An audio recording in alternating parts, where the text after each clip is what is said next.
Eu queria compartilhar o que está no Evangelho de Lucas, capítulo 3, a partir do verso de número 1.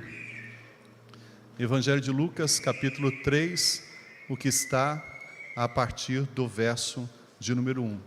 Você pode abrir a sua Bíblia ou você pode acompanhar a projeção, o texto lido, que diz assim: No 15º ano do rei Tibério César, Pôncio Pilatos era governador da Judéia, Herodes, governante da Galileia, seu irmão Filipe, governante da região da Itureia e de Tracônites, e Lisíanas, governante de Abilene. Anás e Caifás eram sumos sacerdotes. Foi nesse ano que a palavra de Deus veio a João, filho de Zacarias, no deserto. E ele percorreu toda a região do Jordão, pregando o batismo de arrependimento para perdão de pecados. Como está escrito no livro das palavras do profeta Isaías: Vós, o que clama no deserto, preparai o caminho do Senhor, endireitai suas veredas. Todo vale será aterrado, e todo monte e colina serão aplanados. O que é sinuoso se endireitará, e os caminhos acidentados serão nivelados. E todos verão a salvação de Deus. E João dizia às multidões que vinham para ser batizadas por ele: Raça de víboras, quem vos ensinou a fugir da ira futura? Produzi frutos próprios de arrependimento, e não comeceis a dizer a vós mesmos: Abraão é nosso pai, porque eu vos digo que até destas pedras Deus pode dar filhos a Abraão. E o machado já está posto à raiz das árvores, e aquele que não produzir bom fruto será cortado e jogado no fogo. Então as multidões lhe perguntavam: O que devemos fazer? E ele respondia: Quem tem 2 túnicas, reparta com o que não tem nenhuma, e quem tem alimento, faça o mesmo. Vieram também alguns publicanos para ser batizados e perguntaram: Mestre, que devemos fazer? E ele lhes respondeu: Não cobreis mais do que é prescrito. E também alguns soldados perguntaram: E nós, que devemos fazer? Ele lhes disse: De ninguém tomeis nada à força, nem façais denúncia falsa, contentai-vos com o vosso salário. Estando o povo em expectativa e pensando todos no coração que talvez João fosse o Cristo, João disse a todos: Eu vos batizo com água, mas vem aquele que é mais poderoso do que eu, de quem não sou digno de desatar a correia das sandálias. Ele vos batizará com o Espírito Santo e com fogo. Ele traz na mão a pá para limpar bem sua eira e recolher o trigo do celeiro, mas queimará a palha como fogo que não se apaga. E anunciava o Evangelho ao povo, fazendo muitas outras advertências. Mas tendo sido repreendido por João por causa de Herodias, mulher de seu irmão, e por todos os males que fizera, o governante Herodes ainda acrescentou a todos eles o de prender João no cárcere. Quando nós olhamos esse texto, nós pegamos um pouquinho do que foi a história de João Batista, o ministério dele, o propósito de Deus através da sua vida de preparar a chegada, o caminho de Jesus, o Senhor e Salvador da humanidade. Nós vemos que desde o seu ventre, ele já tinha um formato diferenciado. Deus, ele no seu olhar atemporal, eterno, já via em João a pessoa certa para cumprir o seu propósito. João chega a uma casa em que os pais, já com muita idade, se tornam referência de atenção naquele tempo. Ter um filho naquelas circunstâncias era visivelmente um milagre de Deus. O propósito, então, do entendimento, a chegada desse filho, era que esse filho não podia ser para eles. Esse filho precisava ser devolvido e plenamente consagrado ao Senhor. Eles fazem isso. E João, desde o seu nascimento, é separado para poder cumprir o propósito de Deus. A missão de alargar as fronteiras do arrependimento naquele tempo e fortalecer o entendimento da visão espiritual. Quando nós vemos o início do seu trabalho, ao deserto, a sua roupa, o seu alimento, a sua conexão no deserto, nós podemos ver plenos limites vividos por João.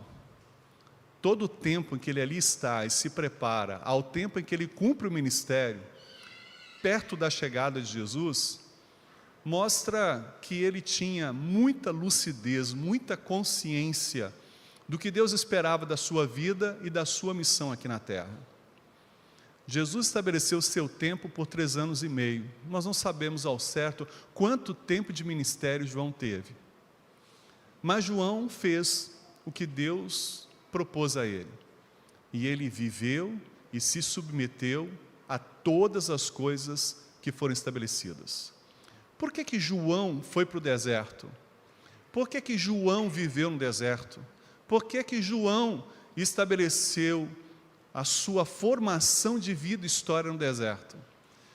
Porque mesmo se alimentando de mel e gafanhotos e vestindo roupas de pelos de animais, a limitação que João Batista vivia era muito grande. Porque quem é que iria visitá-lo no deserto? Quem é que se predispunha a ir e vir naquele lugar? Mesmo assim, ele começou a formar pessoas que, no entendimento do propósito de Deus, se colocavam junto para somar a dinâmica da preparação desse caminho do Senhor, da evidência da vinda do Senhor.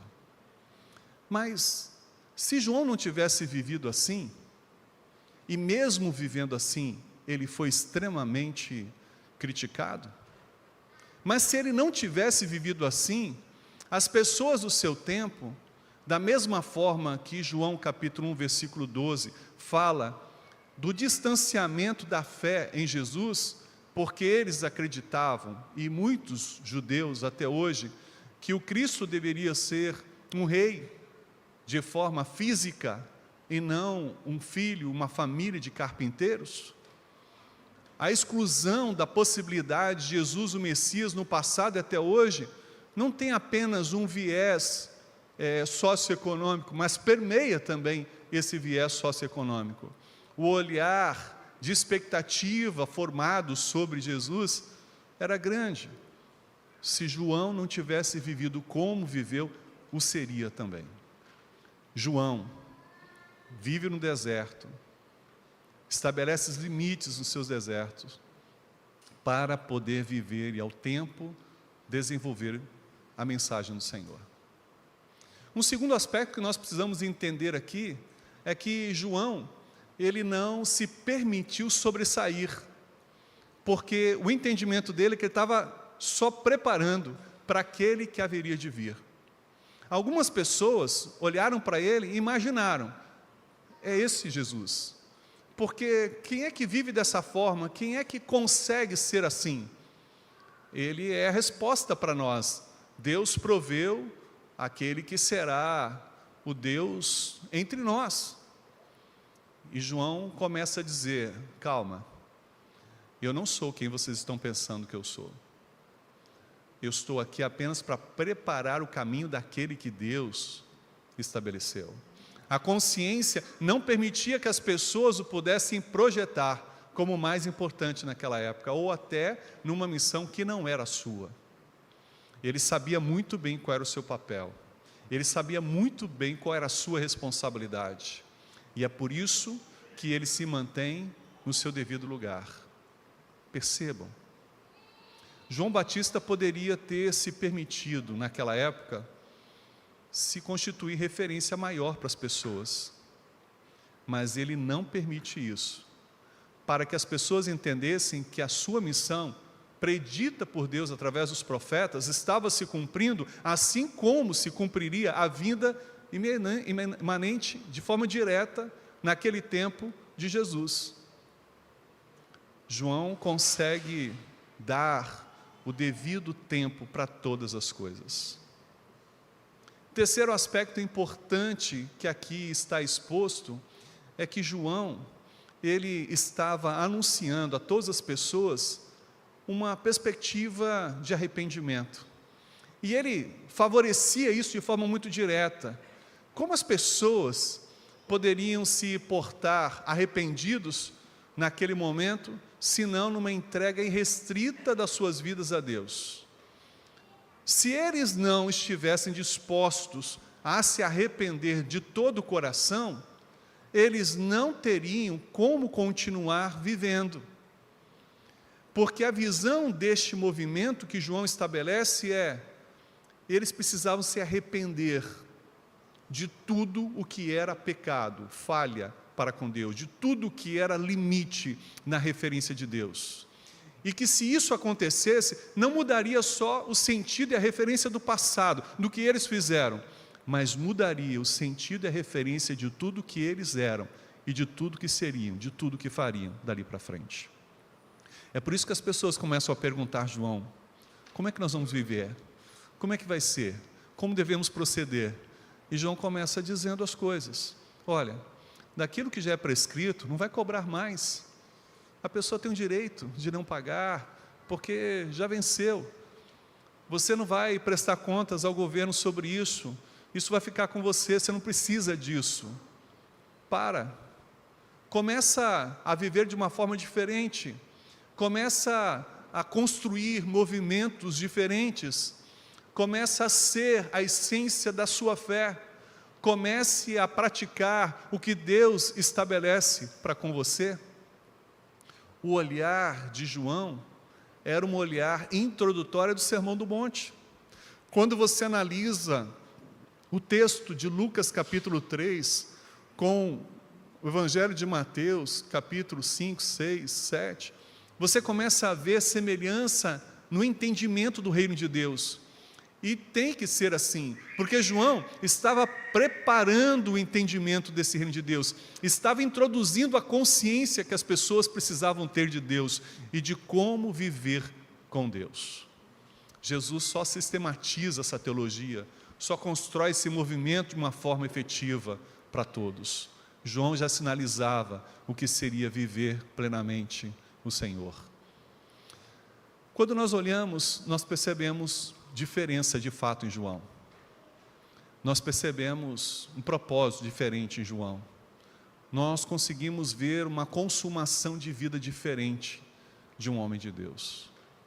Precisava ser João para cumprir com a sua missão. Precisava ser uma pessoa assim, como João, para poder estar trabalhando antes da chegada de Jesus. Ele pagou um alto preço para viver, para poder exercer o seu ministério. João teve um fim trágico. Nós conhecemos a história de João, nós sabemos como João viveu. E parece ser contraditório como um homem tão preparado vive um final como esse. Que injusto. Por que Deus permitiu isso? Porque Deus não está pensando apenas em um ponto da nossa vida, da nossa história. Veja, como João chega ao mundo, um ato poderoso de Deus, um milagre de Deus. Como João vive durante toda a sua vida, completamente oposto a toda a linha social naquela época. Como João morre, fugindo a toda expectativa normal de uma pessoa que se submete à vontade de Deus e aos nossos olhos contemporâneos, deva viver para sempre, deva ser arrebatado para o céu, tem que ter a melhor morte possível. João foge todas as expectativas dos homens, todas as possibilidades, expectativas dos homens, todas, para que ele pudesse cumprir, antes de chegar, ao viver e ao findar a sua vida aqui, um propósito, uma missão que Deus tinha dado a ele. Olha como nós somos. Nós queremos chegar bem, nós queremos viver bem, e nós também queremos fechar bem o nosso tempo por aqui. E o fechar bem, não é fechar só com a expectativa de 120 anos, é fechar até os 120 jogando bola com o pastor Tiago, dando dribles talvez, é chegar dirigindo, com uma condição financeira como dos seus 20 ou 30 anos de vida plenos, de poder ter a sua esposa, os seus filhos, seus netos, seus bisnetos, seus tataranetos, indo na sua casa todo domingo, depois do culto, almoçar.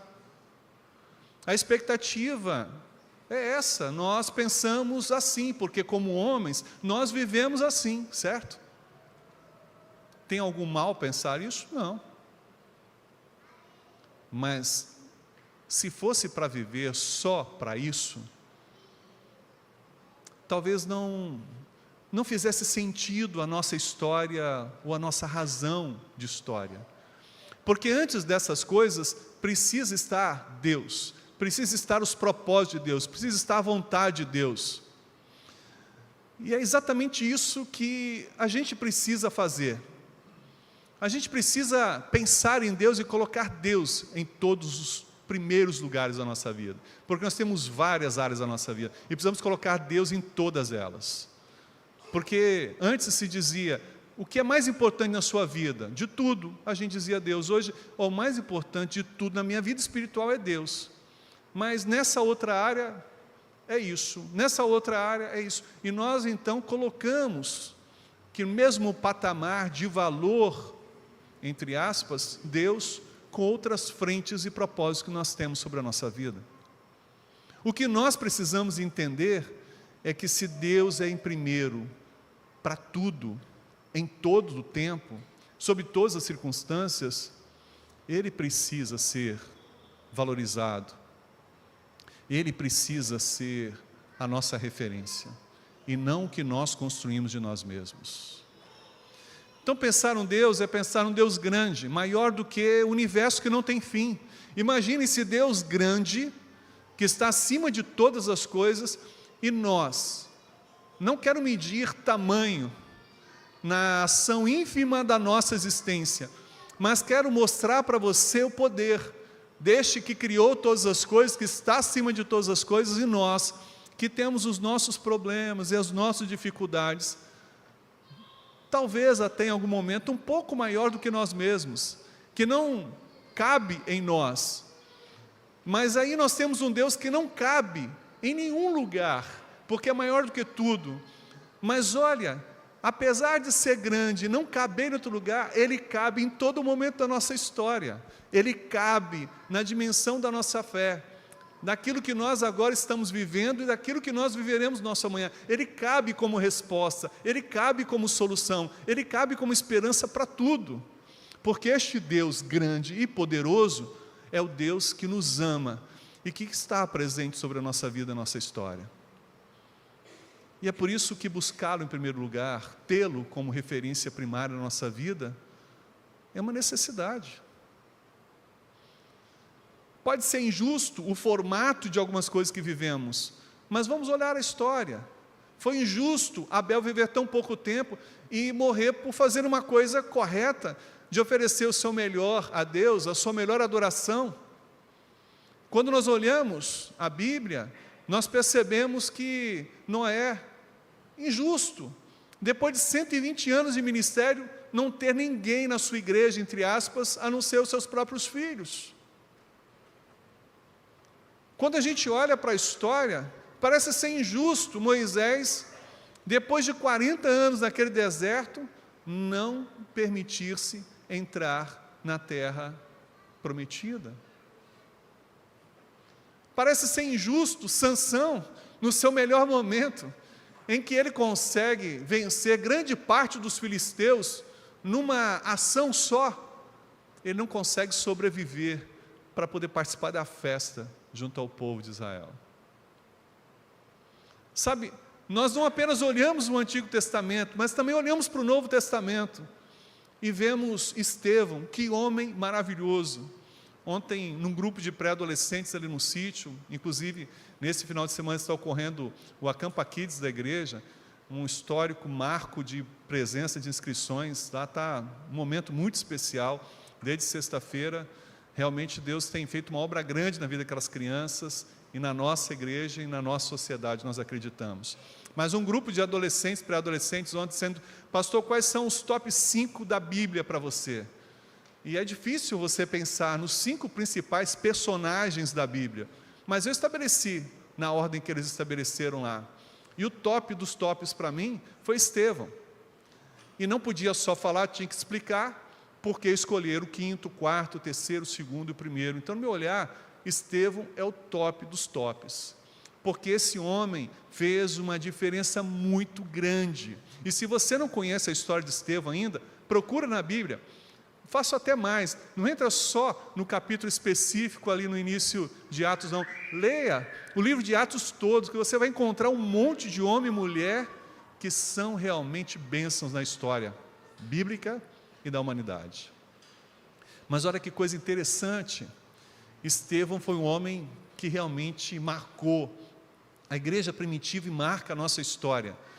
E Estevão morreu injustamente, apedrejado, mas mesmo morrendo apedrejado, a fúria dos judeus ali, ele demonstrou graça e glória de Deus.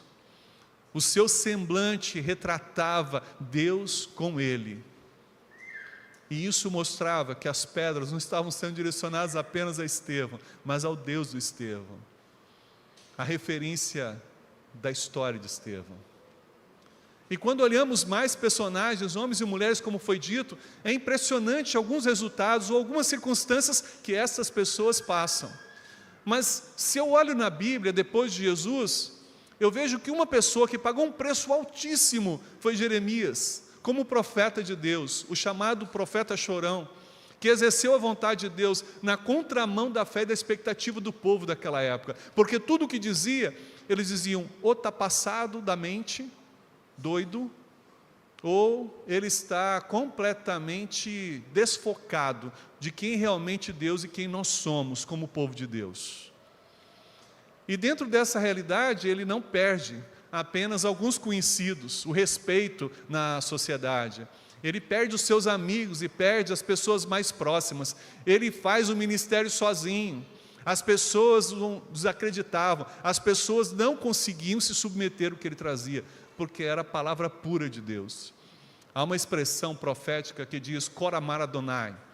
A expressão hebraica diz, assim diz o Senhor. Literalmente, Deus está falando assim. E o que Jeremias dizia naquele tempo era exatamente isso. Gente, eu estou trazendo um recado de Deus. E o recado é exatamente esse. Deus manda falar para vocês isso. E as pessoas não validavam. E então haviam os concorrentes profetas que diziam, não, Deus não vai fazer isso, jamais. Deus não é assim. E desacreditavam a profecia, a mensagem de Jeremias. Quando nós olhamos a história, vamos pegar aí Martin Luther King, uau, que personagem da história maravilhoso, que homem de Deus, que morte injusta ele viveu nos Estados Unidos. Vamos pegar homens e mulheres em várias situações da história que serviram a Deus e o que pagaram. Quando eu olho para a vida, por exemplo, de Billy Graham, um homem extremamente cheio de Deus na sua história, na sua missão de vida, que viveu para Deus até o seu último momento de vida. A gente vê os limites estabelecidos. E quando um grande líder do nosso Brasil foi visitá-lo em Charlotte, ali na Carolina do Norte, na sua casa, uma casa pequena, um chalezinho pequenininho. Essa pessoa diz assim, mas você desenvolveu um ministério tão grande pelo mundo afora, e você mora aqui. Ele disse, onde eu poderia melhorar mais de viver? Esse lugar está adequado, porque esse lugar é de passagem. Eu vou morar no Palácio Celestial daqui a pouco. Eu estou feliz à beça por isso, na minha palavra, né? E Billy Graham disse, aqui é o suficiente para mim e minha esposa vivermos até o momento que Deus nos levar para os céus. O que ele queria e poderia ter no final da sua vida? Se não desenvolver o seu tempo de oração, de poder viver mais Deus, até chegar a viver plenamente nos céus. A realidade é que estabelece um contraponto à nossa expectativa e à nossa visão de mundo. E é para ser estabelecido dessa forma mesmo, é para ser contraponto na nossa forma de viver, porque os nossos valores e as nossas visões não são de Deus. Então, minha proposta no entendimento nessa manhã é: quem foi João Batista? Aquele que preparou a chegada de Jesus, o caminho do Senhor. Foi aquele que lançou a semente para que as pessoas pudessem se arrepender e serem batizadas, estabelecendo um marco. Olha, a partir de agora, eu me arrependi de todos os meus pecados, e por me arrepender, eu vou viver de forma diferente. Preparando a consciência para que quando Jesus chegasse, essas pessoas pudessem viver a sequência disso. O que é um batistério? Senão um lugar público em que as pessoas manifestam o seu arrependimento de como viveram para poder estabelecer uma novidade de vida. Conforme Paulo diz em 2 Coríntios 5, versículo 17, eis que quem está em Cristo, nova criatura é. As coisas velhas já se passaram, eis que tudo se fez novo. Então o que é o momento do batismo, senão um ato público daquilo que envolve o nosso arrependimento? Em um ato público de dizer, daqui para frente, o meu viver é Cristo, porque o meu morrer é lucro. João Batista, ele estava entre os 5 dos tops, na minha fala ontem com os meninos lá. Mas ele não era o top dos tops, porque esse lugar só Jesus está. Nessa manhã, eu não sei qual é a missão, o propósito que você tem entendido na sua vida, mas independente de ser uma pessoa que vai marcar a humanidade, ou vai marcar uma parte da sua própria família, da convivência ou geográfica dos seus vizinhos, uma igreja, eu não sei o que Deus tem proposto à sua vida, o seu futuro, mas independente do que seja, faça de todo o seu coração, cheio da plenitude do que Deus deseja e espera de você. Sabe, eu fiquei pensando em muitas histórias essa semana, e eu resolvi não colocar nomes, mas eu tive pessoas na minha história que muito me abençoaram. Eu vi pessoas ao longo da história fazendo diferença. No tempo que eu passei na primeira igreja batista do Rio de Janeiro, como seminarista, uns 4 anos, tinha um grande empresário por lá, um homem extremamente bem-sucedido. E todo domingo, após o culto dos batismos, ele ficava junto com o pastor Fausto para tirar um macacão de borracha, depois que ele saía do batistério. E a missão desse homem não era estar ali puxando o macacão de borracha, porque o pastor pregava, e do jeito que ele saía de terno, ele entrava dentro desse macacão de borracha, participava do batismo e saía, em 1 minuto já estava de volta no púlpito, e era impressionante isso.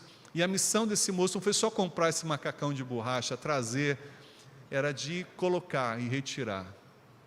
Ah, mas a missão desse homem então era essa? Não. A missão dele lá no mundo não era só de ser bem-sucedido empresário, mas de fazer diferença nos seus negócios como homem de Deus, como empresário de Deus. Dentro da igreja, ninguém dava melhor lição de escola bíblica do que ele. Ele tinha várias frentes de trabalho, além das suas empresas, em outros lugares, anunciando o Evangelho de Jesus. Mas dentro da igreja, ele poderia querer dirigir o culto da igreja, ele poderia querer ficar ali à frente, sentado, mas ele se alegrava ao cumprir o objetivo de servir, tirando e colocando um macacão de borracha para o pastor celebrar o batismo. E aquele homem chorava, às vezes, quando tirava o macacão, quando colocava, porque ele dizia assim, que honra poder participar desse momento, abençoar o meu pastor. Todo mundo sabia da igreja que aquele moço, ele servia de todo o seu coração, em todas as coisas, inclusive nas coisas simples.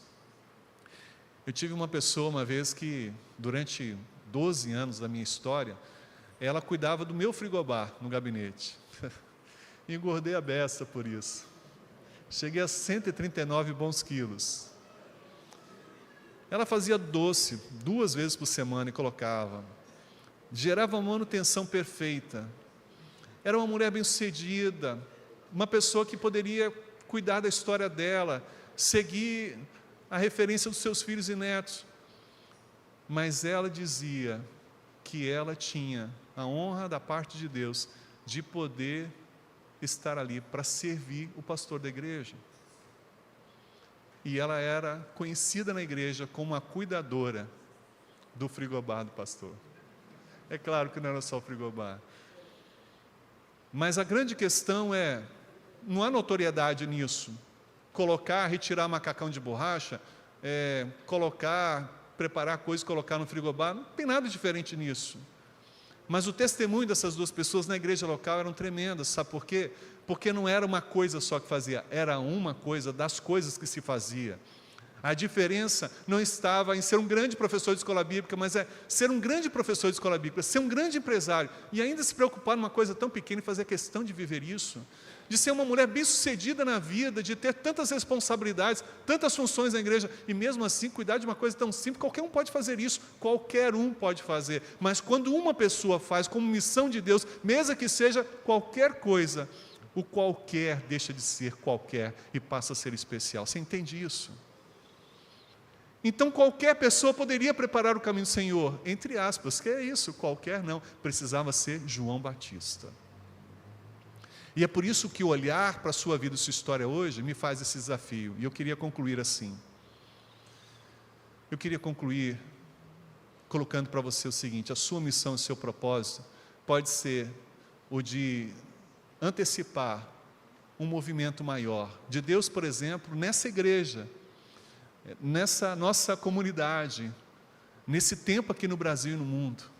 Você não precisa ser o top dos tops, a referência, mas sabe, quando você está no lugar certo, cumprindo a missão certa, você se torna o top dos tops, porque você faz o que Deus quer, você faz o que Deus espera, você agrada a Deus, você serve ao Senhor com o que Ele tem lhe dado, e Ele tem proposto a você. Nessa manhã, a minha pergunta é: você tem sido o que Deus espera na sua casa? Como esposo, como esposa, como pai, como mãe? Você tem sido o que Deus espera como filho, como filha? Você tem sido lá no seu trabalho o que Deus espera como profissional, patrão, empregado, colega? Você tem sido assim no colégio, na faculdade, como professor ou como aluno? Você tem sido assim no condomínio em que você está?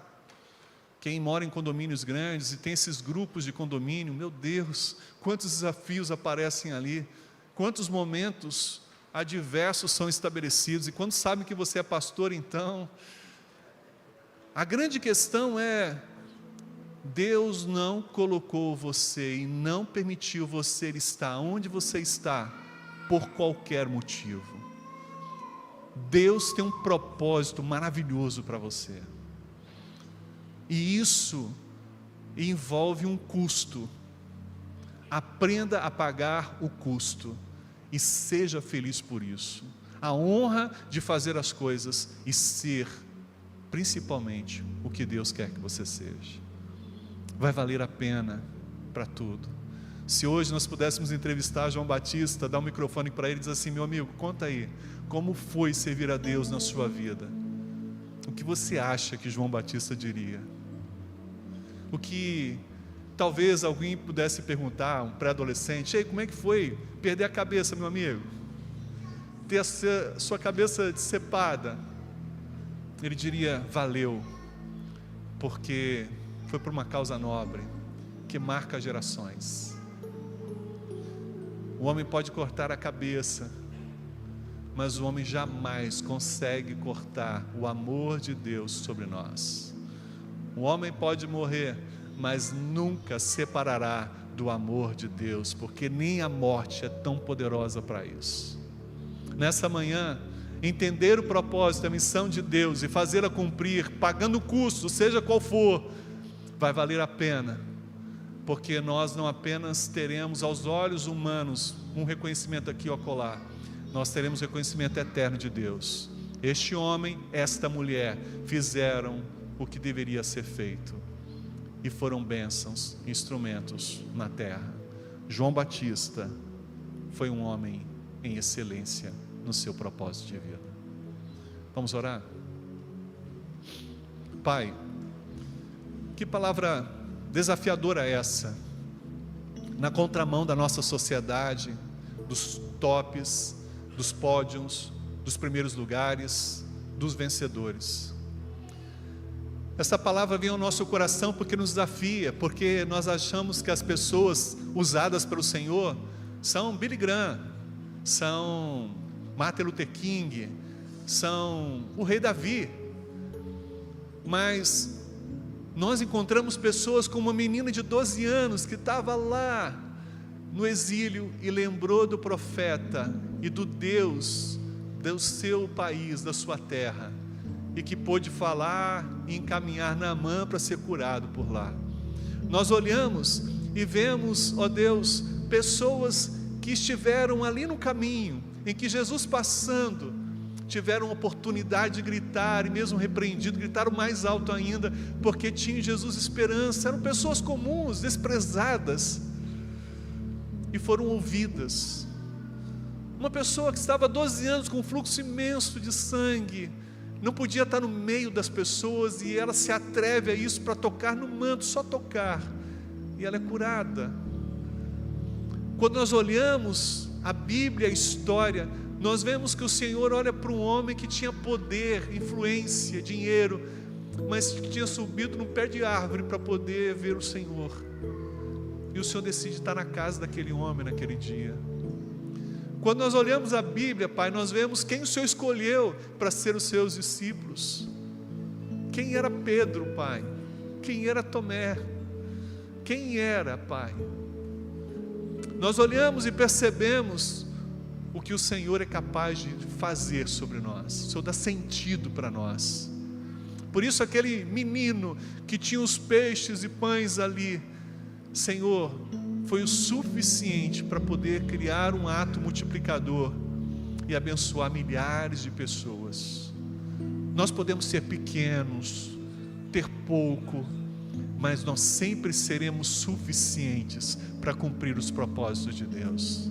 Mesmo que os nossos nomes não sejam citados, apenas a referência do nosso gesto, o que nós queremos, como João, é que o Senhor cresça e que nós diminuamos cada vez mais, porque o nosso propósito, Pai, é viver para o Senhor e não para nós mesmos. O nosso propósito é que o Senhor seja o reflexo maior no mundo, na história, na humanidade. Nós queremos ser humildemente teus servos aqui. O que o Senhor deseja hoje, Pai? O que o Senhor tem proposto para hoje? O que o Senhor quer que nós façamos? Dentro de casa hoje, Pai, chegando agora para o almoço, o que o Senhor quer que a gente faça em casa? O que o Senhor quer que a gente faça, ó Deus, no ônibus que vamos pegar agora ali, ou no carro, no trânsito, no lugar que vamos almoçar, seja a nossa casa ou não? O que é que o Senhor quer, Pai? Nós queremos servir o Senhor. Diga para nós, Senhor, nós não queremos estar senão no centro da Tua vontade, para cumprir a missão e o propósito que o Senhor tem sobre nós. Ministra o nosso coração esta palavra, Senhor. João preparou a vinda de Jesus. Nós queremos preparar a segunda vinda do Senhor Jesus. Nós queremos ser pessoas que sinalizem a necessidade do arrependimento, da transformação de vida, com caráter, com ação libada, com ética, para que a segunda vinda do Senhor Jesus nos encontre preparados para viver a eternidade com o Senhor. Ministra sobre nós, é a nossa oração, no nome de Jesus. Amém e amém.